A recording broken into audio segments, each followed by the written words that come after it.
देखिए, ऐसा है, मूल निवास 1950 यूकेडी ने लागू नहीं किया है, वो संविधान कहता है। और संविधान को चैलेंज करने वाले हम कौन होते हैं? संविधान ने क्या बोला? 1950 से जो कोई जहां रह रहा है वो वहां का मूल निवासी है और उसका पहला अधिकार है। तो जब संविधान कह रहा है, और हम संवैधानिक लोग हैं भाई, हम संविधान की अवहेलना करने वाले लोग नहीं है।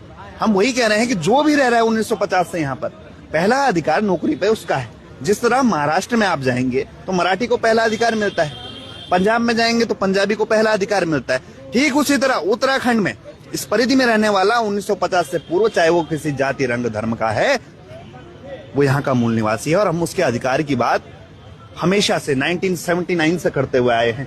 हमने कभी संकीर्णता पैदा नहीं की। शिवसेना ने क्या महाराष्ट्र बनाया था? उत्तराखंड क्रांति दल ने उत्तराखंड बनाया। पहाड़ी शब्द का इस्तेमाल होता है और इस पर तमाम तरीके की जो है टीका टिप्पणी भी रहती है, खासतौर पर भावर में या तराई में। तो हमने इसको पर्वतीय राज्य सुना और पर्वतीय राज्य की परिकल्पना समझ में भी आती है, लेकिन वो पर्वतीय राज्य कब पहाड़ी राज्य में तब्दील हो गया ये समझ में नहीं आया। पहाड़ और पर्वत एक ही है।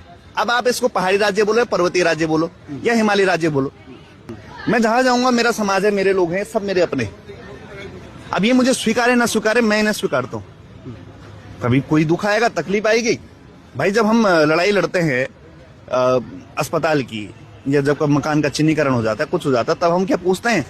या बापू ग्राम में जब वो चिन्हीकरण हुआ ऋषिकेश में, अभी बोला कि ये हटाया जाएगा, राजस्व ग्राम नहीं है, तो क्या हमने पूछा कि भाई तुम कहाँ से आए हो? तब हम तुम्हारी लड़ाई लड़ते हैं। तो हमने गरीब कमजोरों की हमेशा लड़ाई लड़ी है। शोषित जितने भी लोग हुए उनके लिए हमने आवाज उठाई। लड़ेगी 27। देखिए, ऐसा है, यूकेडी आह्वान करती है कि आप सभी लोगों को, जितनी क्षेत्रीय ताकतें और हैं, कि आप जो है अपने घर को मजबूत करिए। असली घर यूकेडी है, एक जो लेगेसी कैरी करता है। बहुत सारे लोगों ने बलिदान दिया है और वो बलिदान कहीं व्यर्थ न चला जाए। ये एक बड़ा नाम है और इस नाम के पीछे संघर्ष है।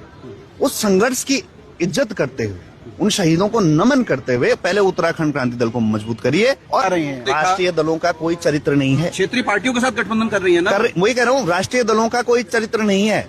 हमारा भले ही एक विधायक हो न हो, पर हम अपने चरित्र पर हैं। 80% भाजपाई कांग्रेसी है और 80% कांग्रेसी भाजपाई है। पर ये जो जितने आपको दिखेंगे जिन्होंने वर्षों से यूकेडी का झंडा थामा हुआ है, ये यूकेडी नहीं है। इस प्रदेश में यूकेडी की सरकार आपको एक बार लानी पड़ेगी, क्योंकि कुछ बोल्ड डिसीजंस लेने पड़ेंगे। हम कोई और बेईमान है भाजपा और कांग्रेस। अब कितने नाम गिनाऊं? मुख्यमंत्री की बात कर, मुख्यमंत्री सारे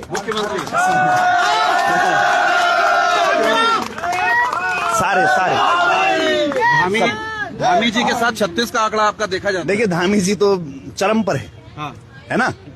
जो बचा खुचा था, और ये जो अंकिता हत्याकांड, और सबसे गर्त में अगर कभी गई है ना पार्टी, जब गट्टू भट्टू ऐसे आरोप लगे ना, तो वो ये धामी जी का दौर है। पहली बार ऐसे प्रदेश से बाहर भाई डाकिया भी अब हरियाणा से आ गया है, तो वो ये इनकी उसमें आया ना, धामी जी की